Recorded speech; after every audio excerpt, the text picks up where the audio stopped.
Olá, boa noite a todos, sejam bem-vindos. Olá, Vilma, boa noite, como é que tá o som aí para vocês? Sejam todos bem-vindos, boa noite, Thelma, a mais uma palestra de todo sábado do Centro Espírita Antônio de Pádua. Para quem não está acompanhando, desde a pandemia, o CEAP está de portas físicas fechadas, mas estamos mantendo todas as nossas atividades de maneira online. Temos os grupos de estudo que estão abertos para quem quiser iniciar, né? Temos o de iniciante. Se você quiser, nós temos também o atendimento fraterno, que acontece via Skype. E temos também o nosso grupo no WhatsApp, que são enviadas mensagens semanais com vídeos, textos. Temos o nosso blog com bastante conteúdo, a nossa fanpage e aqui o nosso Instagram com mensagens também diárias. Oi, Gabriel. Oi, pessoal. Oi, Santa. Vamos aguardar o nosso palestrante hoje. Eu já conversei com ele mais cedo, ele é uma pessoa muito especial, o Luiz.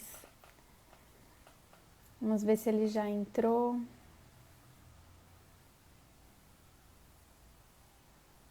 Ainda não.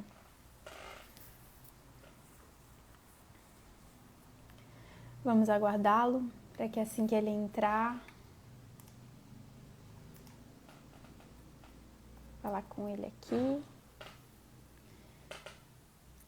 O nome dele é Luiz Guimarães Pessoa e já tem uma grande trajetória aí no movimento, no espiritismo, e foi muito rica a nossa troca um pouco mais cedo.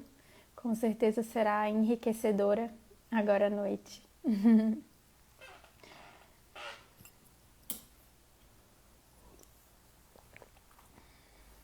Vamos aguardá-lo chegar.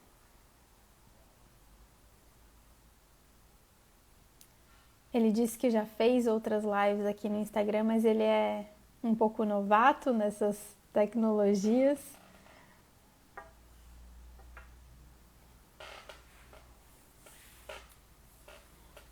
E tomara que ele consiga ali.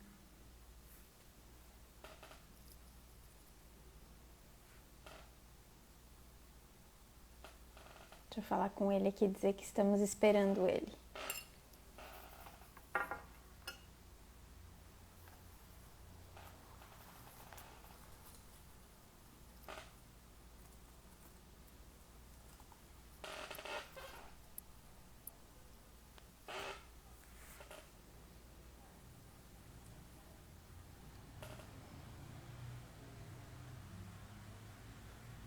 O som tá bom aí pra vocês, pessoal? Oh, ele chegou! Viva! Vamos convidá-lo então.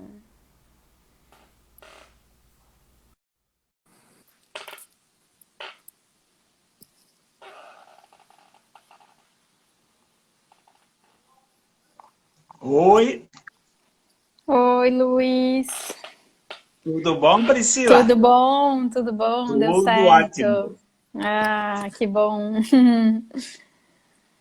Seja bem-vindo, né? Obrigado. Já estamos aí com um pessoal que está entrando, alguns nossos amigos, trabalhadores, irmãos da casa. Eu ia te perguntar sobre a iluminação minha, se está boa, se quer melhor assim ou melhor assim. Ah, eu acho que mais iluminado fica melhor, assim fica Sim, tá bom. melhor, é isso. Tá joia. Tá ótimo. Ai, que bom. Fiquei muito feliz em te conhecer já hoje cedo. Será uma grande alegria, um grande prazer tê-lo aqui conosco. Então vamos Eu começar com a quero, nossa. eu quero agradecer o Arthur que me indicou, né, para esse Sim, encontro. E eu achei que a sugestão de vocês, o título, eu aproveitei para encaixar, né, com a doutrina, e nós vamos linkar isso aí com o livro da Gênese, a introdução e o primeiro capítulo, né? Sim. Então, você pode começar, fica à vontade, quando for para mim iniciar minha fala, você me avisa, tá? Claro. Uma boa noite a todos. Isso, boa noite, gente. Eu abri na mensagem Divino Amparo, para a gente estar começando a entrar, né, nessa onda de muita calma, muita paz, serenarmos os nossos corações, as nossas mentes. Do livro Justiça Divina, tá? Do Chico Xavier.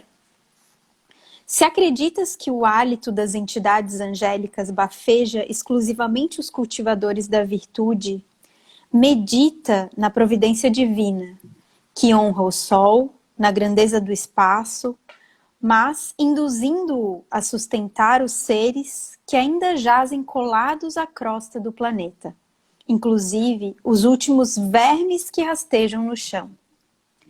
Contempla os quadros que te circundam em todas as direções e reconhecerás o amor infinito, buscando suprimir em silêncio as situações deprimentes da natureza. Cachoeiras cobrem abismos. Fontes alimentam a terra seca. Astros clareiam o céu noturno. Flores valorizam espinheirais.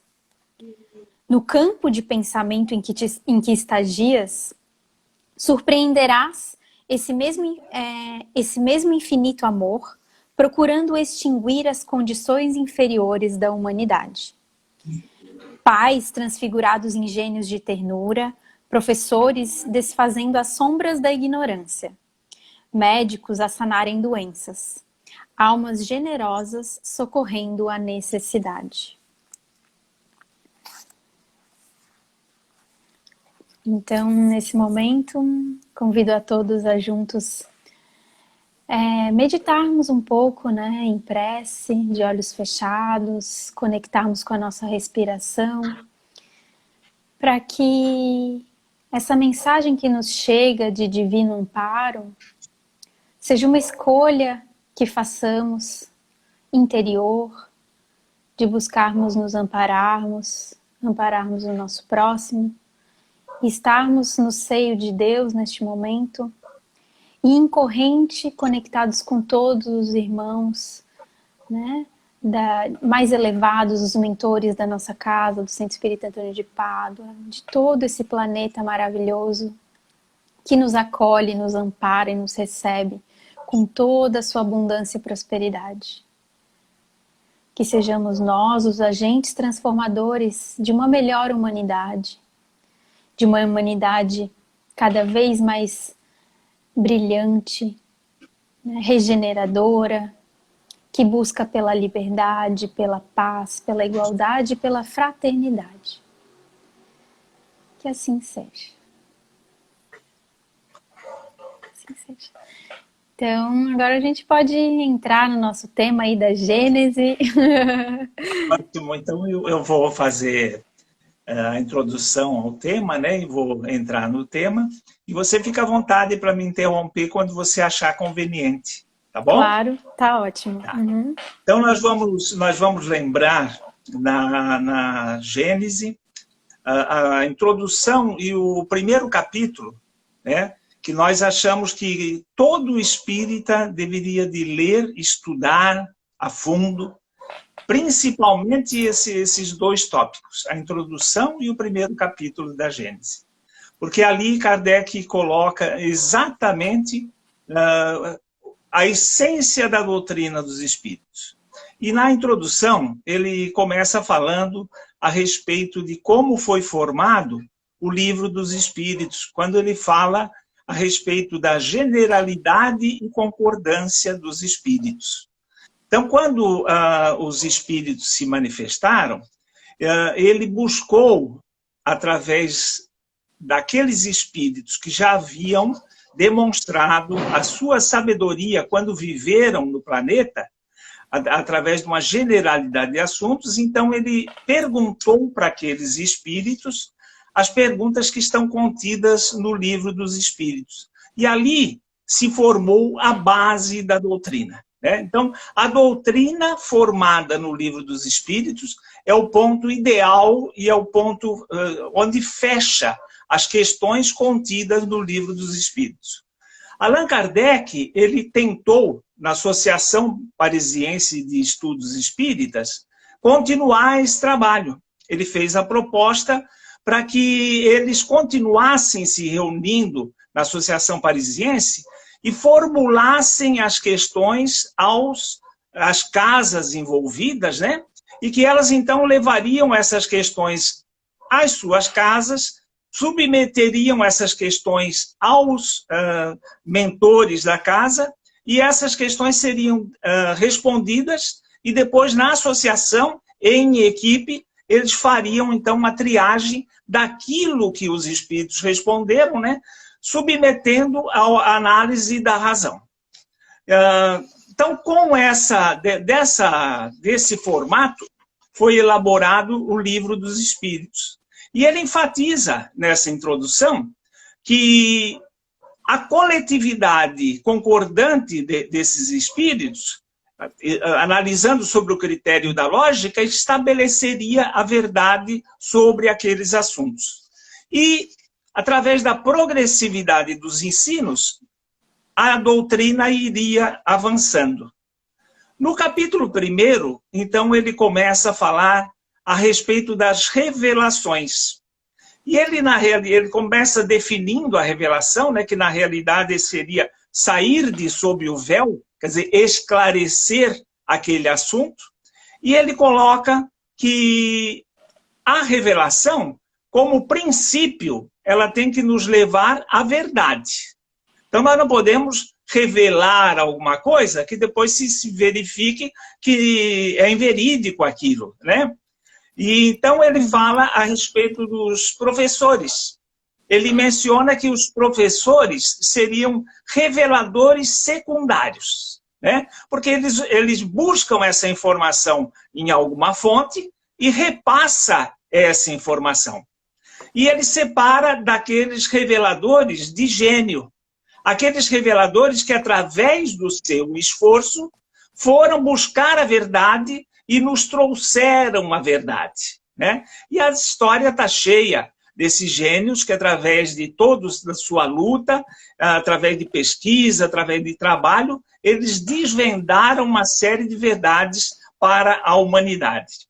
Então, isso aí me lembrou uma questão muito antiga, que a minha mãe me ensinou quando eu tinha 7 anos, né? Então, há 67 anos atrás, a minha mãe me fez uma revelação. Ela disse assim, o pintinho, ele nasce depois de 21 dias do choco. Então, realmente, ela colocava os ovos lá numa determinada lua, olhava para ver se o ovo estava galado, né? E botava a galinha para chocar, e era 21 dias. E há pouco tempo atrás, eu tive a curiosidade, eu disse assim, poxa vida, deixa eu ver se ainda são 21 dias, né? Então eu tenho uma filha que trabalha nessa área, né? E trabalha muito com granja, e pedi para ela investigar, digo assim, dá uma olhada para ver se ainda são 21 dias, né? E realmente, são 21 dias ainda, não teve ainda um aperfeiçoamento na técnica que pudesse levar. Exatamente. Então, quando você estabelece a verdade, não tem mais jeito.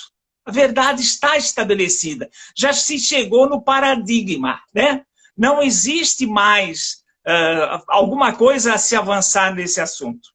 Então, Jesus, por exemplo, quando ele, no seu tempo, os discípulos disseram assim, ficaram meio enciumados, né? Não sei se você lembra aquela passagem que eles reclamam com Jesus, porque tinha um determinado elemento que estava fazendo cura numa outra região, em nome de Deus, né? E aí Jesus falou de uma forma clara, não se preocupem, se ele for de Deus, nada acontecerá, né? Quer dizer, então continuará curando, por quê? Porque a procedência garante o sucesso daquilo, né?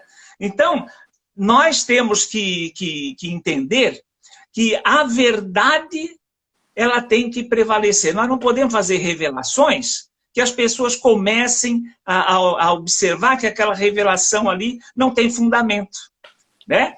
Então, quando se fala em personagens do Espiritismo, nós temos que buscar exatamente essa revelação na fonte. Então, esses personagens do Espiritismo nos trouxeram a informação. E o critério que o Kardec fez, o trabalho que ele teve, foi um trabalho cuidadosíssimo, né? E ele mesmo foi muito claro. Esse é o sistema para se incorporar qualquer coisa à doutrina. Né? Não pode ser de outra forma. Nós não podemos, através da opinião de um espírito, passar aquilo para a responsabilidade dos espíritos. Tanto assim que ele quis continuar o trabalho, mas não conseguiu, porque ele sozinho fez tudo isso que nós conhecemos. Mas quando ele tentou trabalhar em equipe, que seria muito mais fácil, né? Aí a associação não entrou na dele. Quer dizer, ele conseguiu enquanto trabalhou sozinho. Quando era mais pessoas, um grupo grande, que poderia multiplicar essa produção, ele não conseguiu, parou ali. E depois de Kardec, nós não fizemos mais nada. Nada mais aconteceu, né? Você vê que os fatos novos foram acontecendo, situações novas foram acontecendo, mas nada mudou. Quando eu comecei o meu trabalho, que foi o Vademecum Espírita, que é um trabalho de pesquisa, eu vim do presbiterianismo. Presbiteriano é um bichinho muito desconfiado, né? Então, na realidade, quando eu comecei no Espiritismo, a minha intenção é o seguinte: eu vou pegar esses espíritos no pulo. Né? Eu comecei... a intenção foi exatamente essa. Eu comecei o meu trabalho de catalogação para pegar as mentiras dos espíritos. Um vai falar uma coisa, o outro vai falar outra, e eu vou pegar eles, um mentindo a respeito dos assuntos. Vamos ver se eles são concordantes, né? Então, aí eu comecei a catalogar. Eu usei um caderno de capa dura e fui criando um arquivo onde eu anotava o número do livro, porque eu fiz a relação dos livros, atribuindo um número a cada um. Comecei com o número 1 do Livro dos Espíritos. E aí, para cada assunto que eu ia catalogando, eu anotava o número do livro e o número da página. Porque como era um trabalho para uso pessoal, o número da página, para mim, estaria super ótimo, né? E aí comecei a fazer esse trabalho, mas com a intenção de pegar os espíritos em erro. Foi a minha única intenção.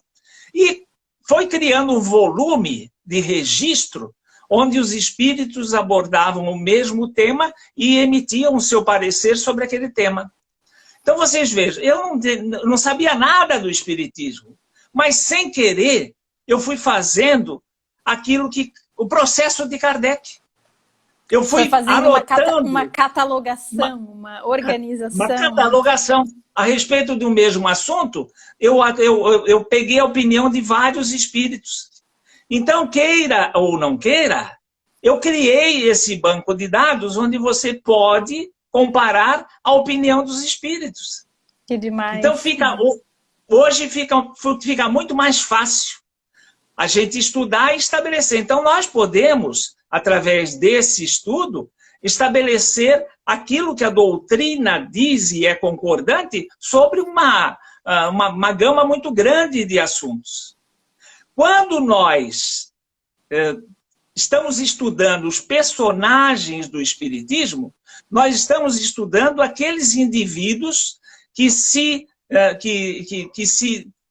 mostraram profundos conhecedores da doutrina. Nós estamos pegando a informação daqueles elementos que tiveram contato direto com toda aquela época dos fenômenos, né? Então, eu não irei enumerar, eu mandei já a relação para você dos livros, né? Dos personagens espíritas, e eu usei um critério pelo seguinte: cada personagem que os escritores mencionavam nas mensagens sobre um espírita que tinha sido famoso ou sábio, mas não ficou conhecido, né? Então eu fui catalogando como um personagem do Espiritismo.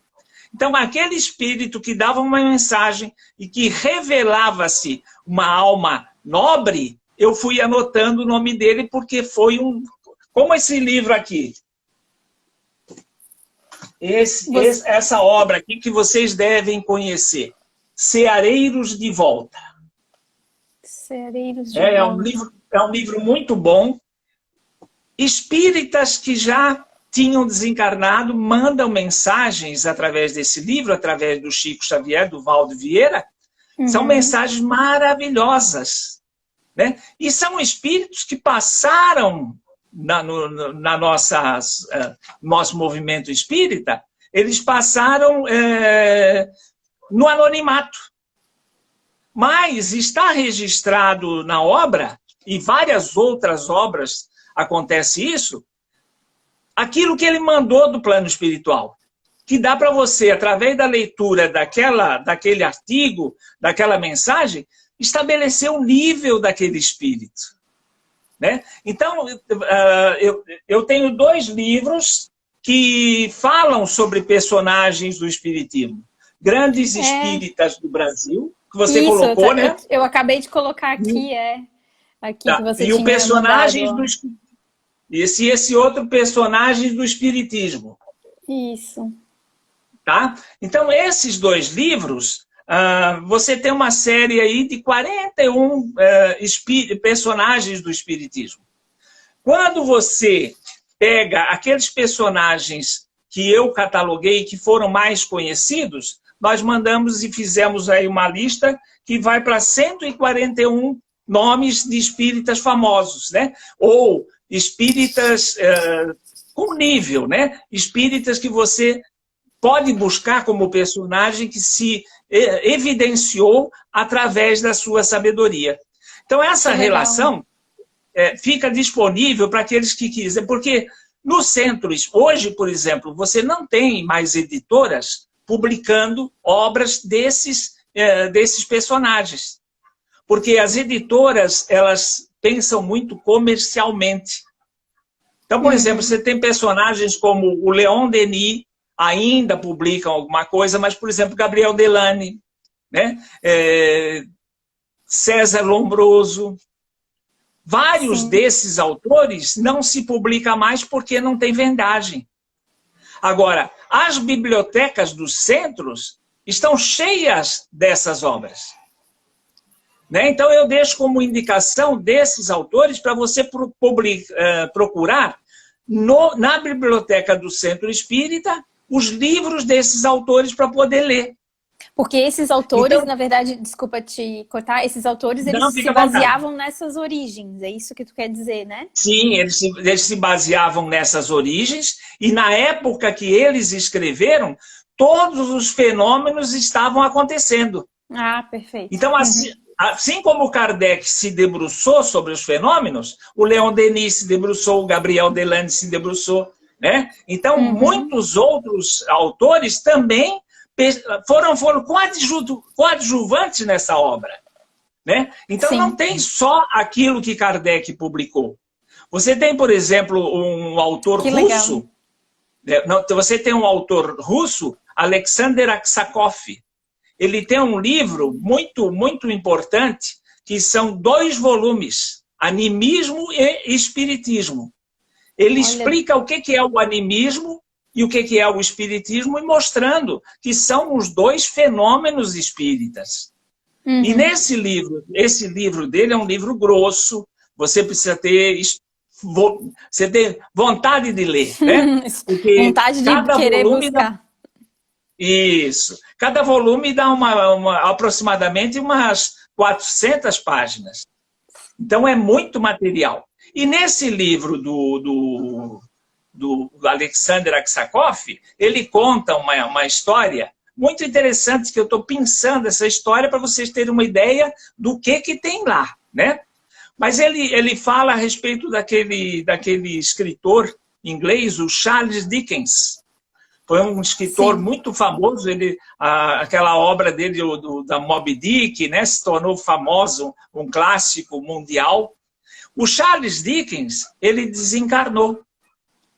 Aí, depois de desencarnado, ele se manifesta através de um médium e convoca esse médium para que entrasse em contato com o secretário dele em vida e procurasse um livro que ele deixou inacabado.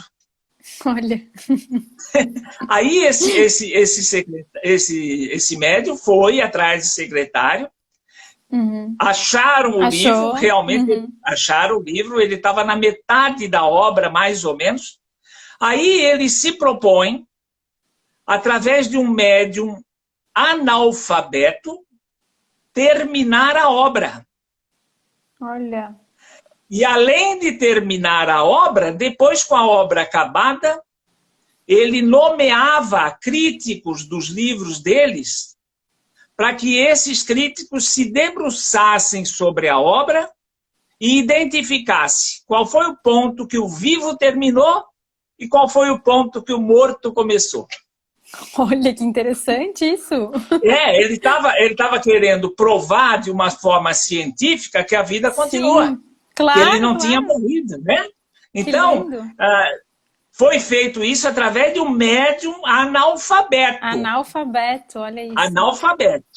Aí os críticos se debruçaram sobre a obra acabada e os críticos fizeram um relatório. E os críticos colocaram o seguinte: quem começou, acabou. Ou foi todo escrito pelo morto, ou o vivo já tinha escrito tudo antes de morrer. Boa. Porque eles constataram o seguinte, que o erro de inglês, do inglês britânico para o inglês americano, tinha sido cometido nas duas fases do livro. Haviam palavras que, de acordo com o inglês americano ou inglês, o europeu, as palavras foram erradas no primeiro e na segunda parte. Então você veja o que o plano espiritual produziu para exatamente nos mostrar que a vida continua. Nesse livro do Alexander Aksakov, lá na Rússia, era o governo que patrocinava a pesquisa ao espiritismo. Então, por exemplo, tinha um médium lá, que é aqueles médiums que as coisas começam a pegar fogo perto deles, né? Que eles nomearam um coronel do exército. Esse cara ficava, ele e um outro ficavam se revezando de segurança.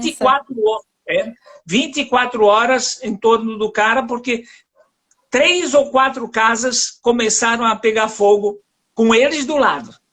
Olha que... Então, entendeu? Então, eles registram todos os fenômenos espíritas que se passaram na Rússia naquela época. Então, é um livro muito interessante. É um livro que nos traz, assim, ele nos traz uma imensidão de exemplos, né? Quem conheceu o William Crookes? William Crookes, ele foi o maior cientista inglês do século XIX. Foi o maior. A Inglaterra o nomeou como o máximo em termos de ciência. Esse cientista, ele foi convidado pela igreja para desmascarar os fenômenos espíritas. Tanto assim que quando ele se apresentou para assistir às primeiras sessões, ele declarou que ele iria botar uma pá de terra em cima dessa palhaçada, em cima dessa cartomancia, né? Porque ele também achava que isso aí era falsidade. Era falsidade. Exatamente. Então ele se debruçou sobre os fenômenos espíritas e aí a academia começou a solicitar dele uma conclusão sobre tudo que ele tinha visto. E aí, então, ele declara para a academia que os fenômenos espíritas são um fato. Aí, o que aconteceu? São fenômenos não era reais. isso. Exatamente. Então, não era isso que a academia queria ouvir. Aqueles que mandam um representante para ver alguma coisa, eles estão ávidos por esperar daquele representante uma negativa, porque é a certeza que eles têm. Eles têm certeza que aquilo é papo furado. Agora, quem se debruça sobre o fato vai constatar. E geralmente é o que acontece, né? Exatamente. Então, só vê quem examina. Quem se aprofunda, né?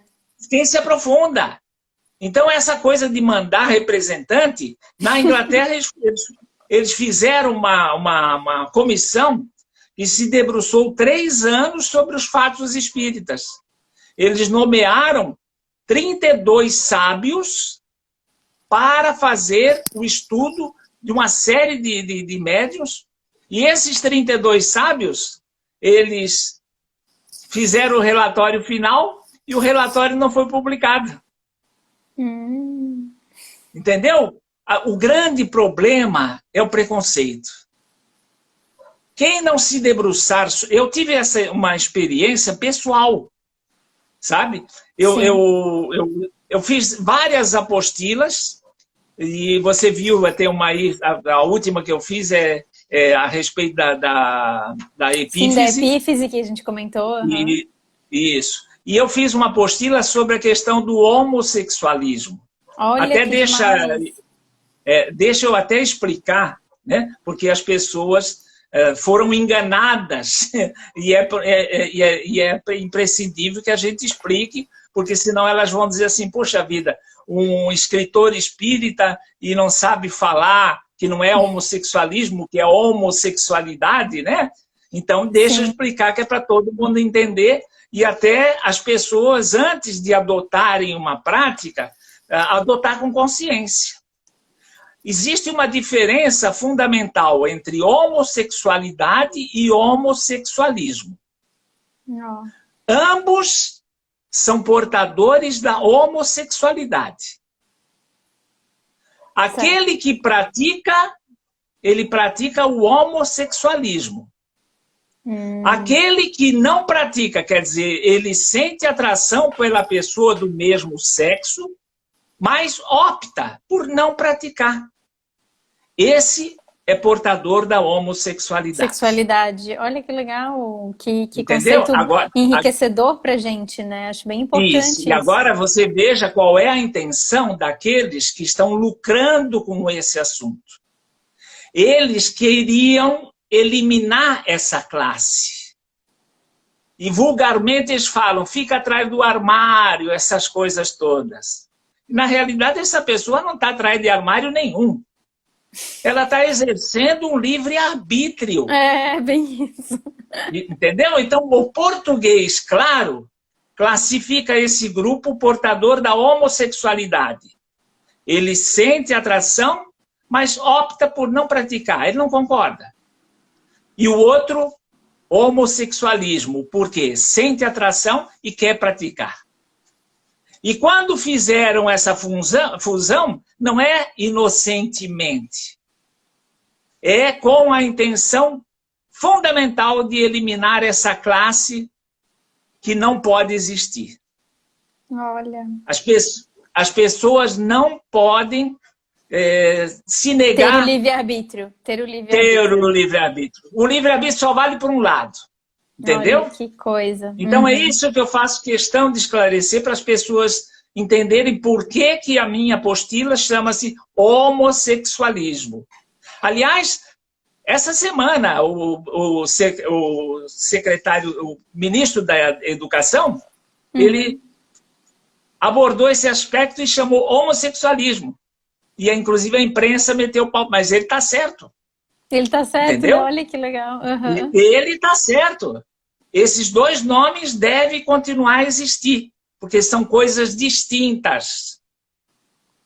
Tá? Então, esclarecido isso... Muito importante, muito grata aí por essa... Acho que todo mundo está abrindo um pouco a mente para a compreensão, né? Para essa compreensão. São só palavras, né? Que findam de uma forma diferente, mas que tem um conceito, uma definição toda e para a gente... Isso. E só para colocar, Eu não estou falando isso porque eu quero falar. Está registrado no Lelo Universal. Né? Então, se você pegar o livro Lelo Universal, você vai ver esse conceito exposto lá. Né? Não é a invenção do Luiz Guimarães, não. São conceitos, né? São conceitos existentes que nós precisamos preservar. Né? Aliás, eu também hoje eu não colocaria minha mão no fogo, porque pode ser que o Lelo Universal atual tenha entrado na dos caras, né? Então, vale tudo. Saber, né? Isso, mas a minha versão eu tenho aqui, posso dar uma cópia para quem quiser ver, para ver que eu estou me baseando em dados, em fatos, né? Então, com relação a isso, eu fui falar no Centro Espírita aqui de Piracicaba sobre o homossexualismo. Aí, a diretoria achou melhor não abordar o assunto. Ficou com medo. Ai, gente, bem normal isso, né? Isso, agora escuta essa historinha. Por isso que eu quero chegar à questão das comissões. Aí a diretoria nomeou uma comissão para estudar a minha apostila. Olha. Sete pessoas da diretoria se reuniram comigo durante um mês. Nós lemos, estudamos a apostila.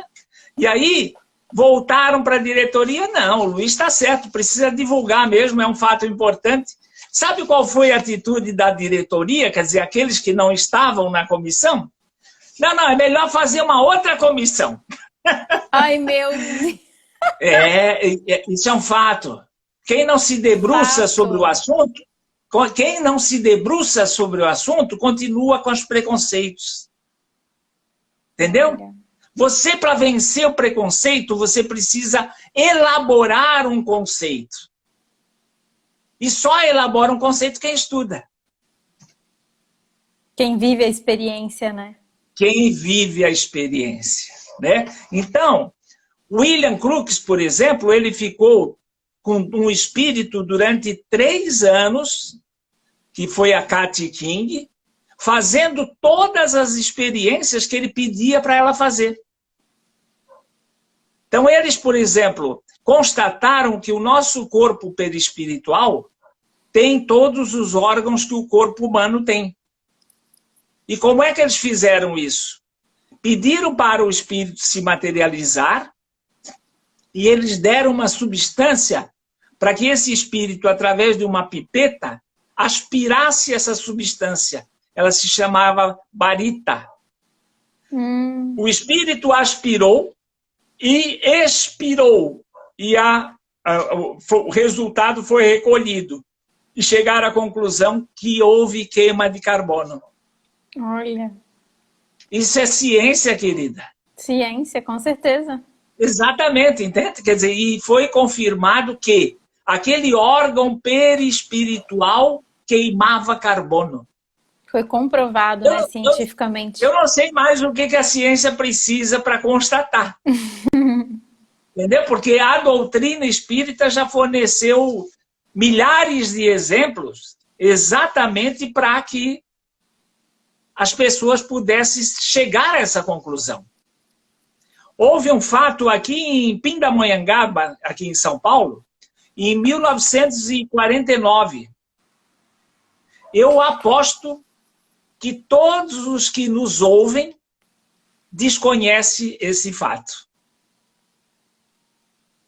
Em Pindamonhangaba, um espírito se manifesta de um médico, esse médico era de Bauru, e ele então se manifesta para o médium e diz assim: você vai lá no farmacêutico, deu o nome do farmacêutico, e veja com ele, porque ele vai precisar operar o apêndice. Eu vou fazer essa cirurgia. Agora, eu quero que ele traga mais 8 médicos, deu o nome dos médicos, para assistir essa cirurgia. Deu, inclusive, o nome do médico que era filho dele, que se tratava de um médico famoso em São Paulo, era cirurgião. E aí ele falou pro médium: você liga para ele, se ele começar a botar muito empecilho, você fala assim que eu mandei contar essa história. aí ele vai mudar de ideia. Até hoje eu estou querendo saber que história é essa, porque foi uma história, eu acho que muito forte. O médium, primeiro foi conversar com o farmacêutico. Ele falando com o farmacêutico, eu não tenho nada, eu não sinto nada. Aí ele assim, não, mas ele disse que daqui a um mês você ia ser obrigado a operar, porque teu apêndice não está bem. Aí ele encheu tanto a paciência que o farmacêutico disse assim, então vamos fazer o seguinte, vamos lá, vamos tirar um raio-x, porque o médico que fazia o raio-x também estava na lista. Aí foram lá, explicaram para ele, o médico disse, não tem problema, vamos fazer um raio-x. Tiraram o raio-x e realmente o apêndice dele estava se deteriorando e no máximo 15 dias ele ia ter que operar. Aí, convencidas as partes, começaram a fazer os trâmites para a cirurgia. Os 8 médicos da lista foram chamados, o filho dele também foi chamado, e aí o filho falou, olha, deixa eu falar uma coisa para você, se eu for aí, se eu ver, eu não vou acreditar. Então a minha presença não adianta nada, esquece de mim. Aí ele disse assim, ele pediu para mim falar para você isso aqui. Aí ele disse assim, não, tudo bem, marca o dia que eu vou. Realmente foi um fato muito, muito forte. Né? Sim. Até hoje eu estou curioso para saber de que será que esse cara falou. Né? Mas os 8 médicos presentes, foi feita a cirurgia no farmacêutico, foi removido o apêndice foi colocado no álcool. Finda a cirurgia, os 8 médicos assinaram a ata e publicaram no cartório lá de Pindamonhangaba. O médico do raio-x, ele não ficou satisfeito e disse assim, vamos tirar outra radiografia, porque agora quero ver se o apêndice realmente foi removido. Tiraram a radiografia, porque aí fechou, né? Fechou o processo. Tiraram a radiografia e constataram, não tinha mais apêndice lá. Você conhecia essa história? Não. Se isso se passasse na Igreja Católica, o que iria acontecer?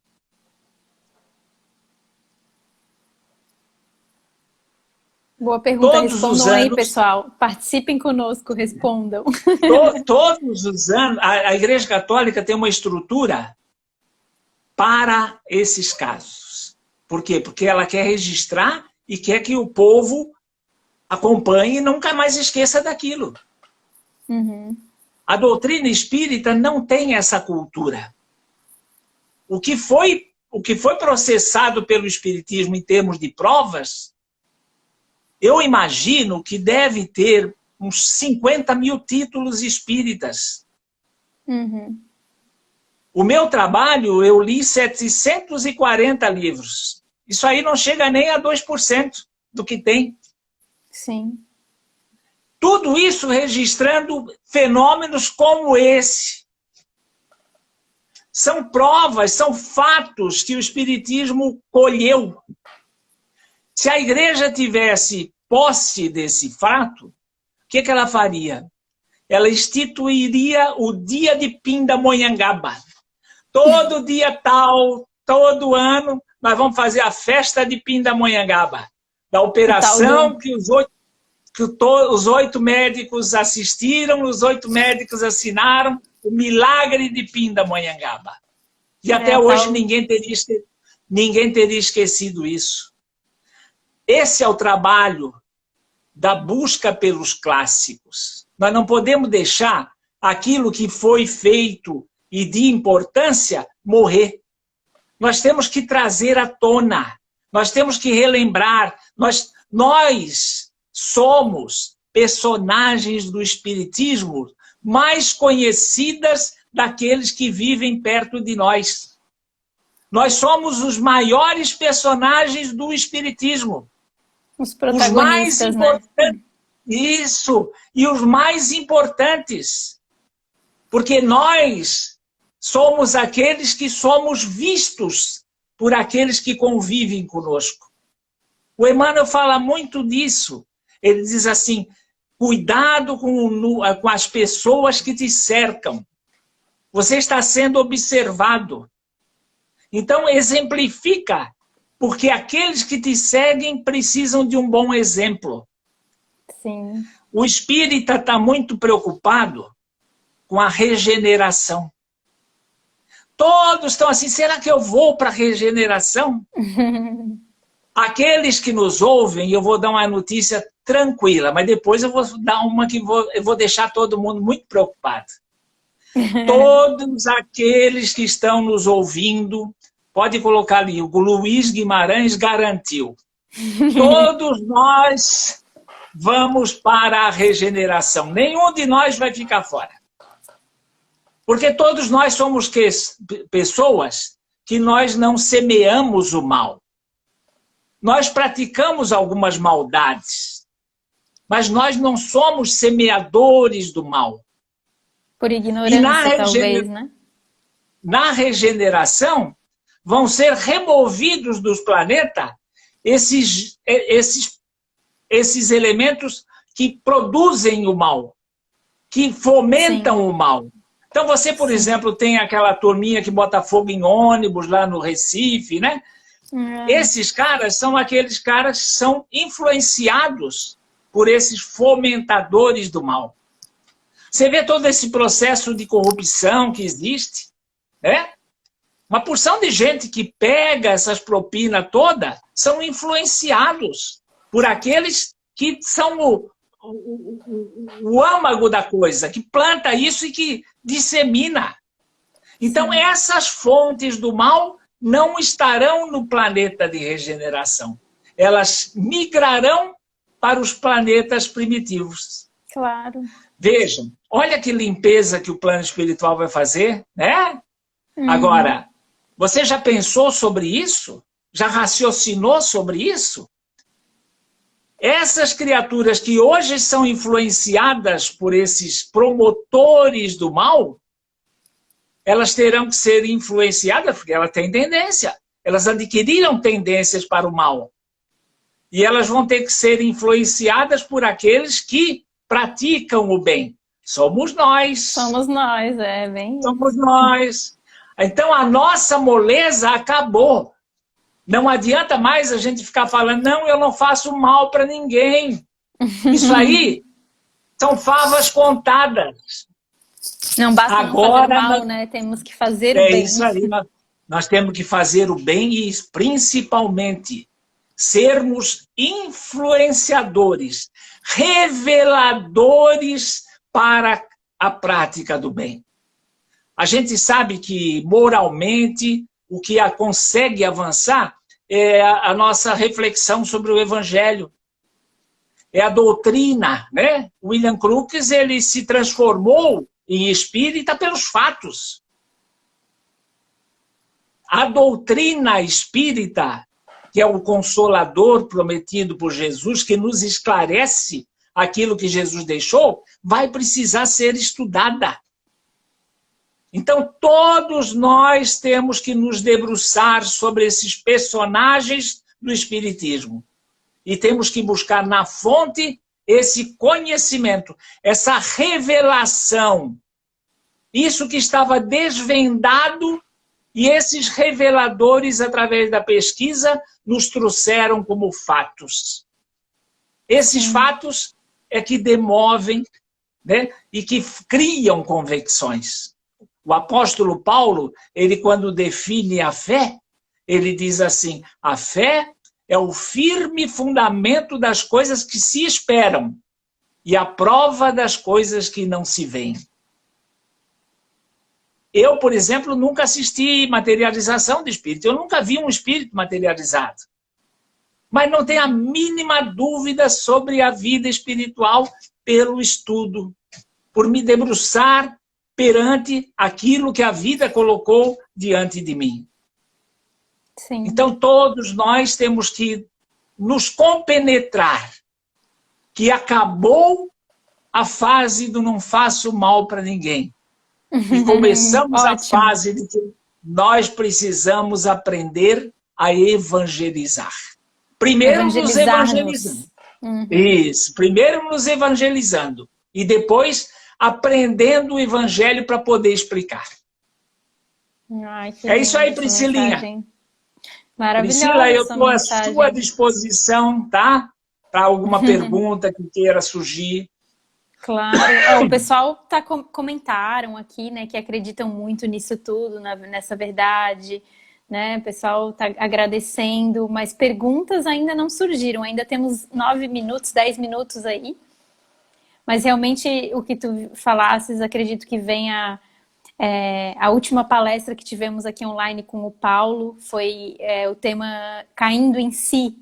E acho que isso venha a conectar com o que você está trazendo hoje, né? De cairmos em nós mesmos, né? Isso. Nos nossos erros, nas nossas dores, as nossas sombras, toda essa nossa, né, jornada e história como espírito eternos que somos, né? O que construímos, o que trazemos e que a partir de agora a gente pode fazer diferente, pode fazer um novo fim, né? Exatamente. E nessa relação de livros que eu te passei, tem lá a Terezinha de Oliveira, que é uma palestrante que já falecida aqui de Campinas. Ela tem um livro que chama Parábolas que Jesus Contou e que Valem para Sempre. Não estranhe a capa do livro, porque é horrível. Olha, é um livro que você olha para a capa assim e você diz assim, não quero, porque mau gosto. É para comprovar aquela coisa, nem tudo que parece é. Isso, exatamente. Mas a Terezinha de Oliveira, nessa obra, ela realmente era um espírito muito sábio, muito de um nível realmente maior, né? Ela que foi uma das responsáveis pela a Casa Allan Kardec aqui em Campinas, que é uma casa enorme, uma casa espírita, né? E lá eu classifico a Terezinha de Oliveira com relação ao estudo do Evangelho, uma das mais profundas nesse estudo. E ela, quando fala a respeito da parábola das 10 virgens, ela dá uma explicação muito interessante. Por que 10? Por que não 100? Por que não 2? Por que 10? E aí ela levanta uma hipótese. Provavelmente Jesus achou que 10% da humanidade acredita em Deus. 5%, além de acreditar, seguiu a orientação do amai-vos e instruí-vos. Então, na realidade, aquele azeite sobressalente que elas traziam, na realidade, é conhecimento. Porque você há de convir que uma coisa é você se deparar com uma dor sem nunca ter ouvido falar dela, né? Você já imaginou você é uma mãe, daqui a pouco perde o filho com 18 anos de idade. Aquilo lá, vou te contar, é horrível para qualquer um. Agora, se você é espírita e você já leu muita mensagem, já conhece, já sabe que essas coisas acontecem, a tua forma de encarar é outra. Eu tive um amigo aqui em Piracicaba que ele perdeu o filho com 17 anos num desastre de moto. Menino caiu da moto, aí ele bateu com a cabeça, morreu. Ele e a mulher ficaram arrasados. E aí, passou um tempo, eles foram no Chico. Lá no Chico, eles receberam uma mensagem do menino dizendo que tinha sido recebido no plano espiritual pela tia Ana. E aí o marido ficou revoltado, porque ele nunca teve irmã com o nome de Ana, que o Chico é um chutador, vem metendo pau no Chico. Perdemos nosso tempo indo lá e tal. Chegou em casa, ele foi contar a historinha para a mãe dele, que já tinha 90 anos. Aí a mãe dele disse assim, vocês nunca ficaram sabendo disso, mas a minha primeira filha, ela nasceu morta. Iria se chamar Ana. As constelações familiares, né? Comprovando que ninguém é excluído nunca.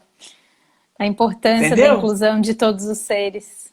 Exatamente. Então você veja um fato que até ele ignorava, Olha, mas esse espírito se manifesta, diz que estava cuidando do menino, né? E que a mãe lindo, confirmou. que Muito bonito. lindo. Ai, nós já estamos findando aqui o horário, Luiz, mas somos muito gratos pela sua. Foi muito esclarecedor, realmente maravilhoso. Tem uma pergunta só para findar, porque eu acho que essa pergunta deve ter sido bem comum, porque quando a gente lê os clássicos espíritas, a gente pensa que é as obras básicas mesmo, né? Mas você Certo. falou que abrindo um pouco mais a nossa, né, mente para estudarmos quem realmente, né, vivenciou, experienciou, foi lá, se debruçou sobre o assunto. Isso. Então, na realidade, contemporâneos de Kardec, o Leon Denis é um autor clássico maravilhoso, as obras dele são fantásticas. O Ernesto Bozano foi um outro clássico, que tem muita obra, inclusive traduzida para o português. É muito interessante as leituras do Ernesto Bozano, Camille Olha, Flammarion, isso, toda a relação, inclusive eu fiz uma relação para você poder disponibilizar aí no teu site, né? ótimo. Mas o Herculano Pires, que foi um autor clássico da doutrina espírita, um Isso. brasileiro, né? Que foi realmente fora de série. Existe uma autora, chama Sueli Caldas Schubert. Sim, essa eu conheço. Ela escreveu um livro, Obsessão e Desobsessão. Esse livro é a experiência dela de 20 anos. Ela transmite para esse livro sobre as questões da obsessão. Então você tem a oportunidade de estudar a experiência que essa mulher viveu durante 20 anos. É uma experiência maravilhosa. Maravilhosa.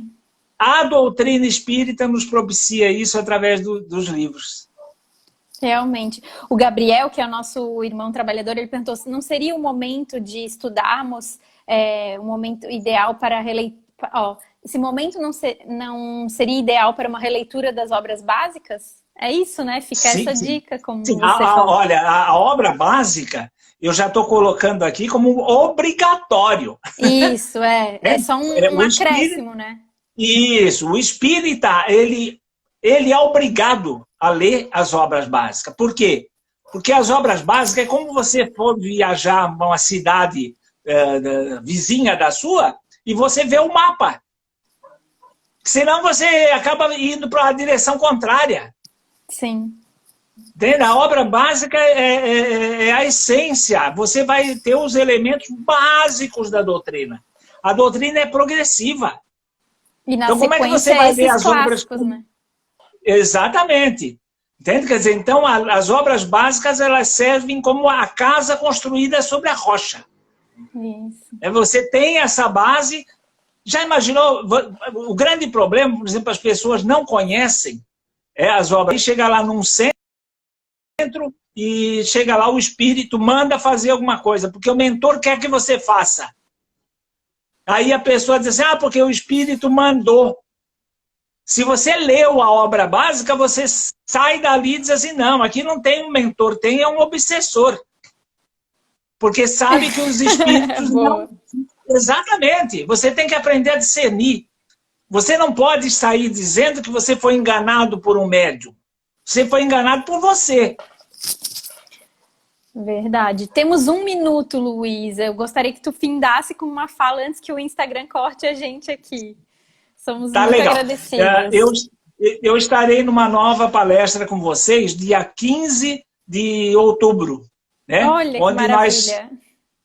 Dia 15 de outubro, se não me falha a memória, às 20 horas. E aí será uma palestra onde serão formuladas perguntas e eu vou responder.